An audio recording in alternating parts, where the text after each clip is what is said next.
Hi guys, it's Margo and today may client na naman ako. So, regular client ko na to pero ewan ko ba kung bakit siya nagpagawa sa ibang salon dahil di na daw niya ako maalala. Char.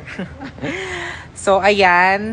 Ang gustong ipa-color lang naman daw ni Madam is brown. Pero, after ma-bleach and then kinulayan siya, hindi daw kumapit sa kanya yung color brown. So, alam nyo guys, yung mga simple, yung inaakalan yung simple and basic lang, yun pa yung mga pinakamahirap gawin. So, kunwari, like this one, kung kukulayan mo lang to ng ash brown, minsan pag nasobrahan yung mix, magbo-blue. Kung hindi naman kuha yung mix, mag-green, mga ganong eksena. So, ito maakalan yung simple and basic lang, sila pa yung mahihirap gawin. So, ang ginawa namin sa kanya is, nag-high lift lang ako sa kanya para mag-lift lang ng at least one level lang yung color niya. Para at least, pag papatungan siya ng final color niya, hindi ganon ka-dark. So, ayan, after high lift and tone, ayan na yung kinalabasan niya. So, ayun lang. So, sa lahat na mga gustong magpagawa, visit lang kayo dito sa Margo Salon, 2nd floor,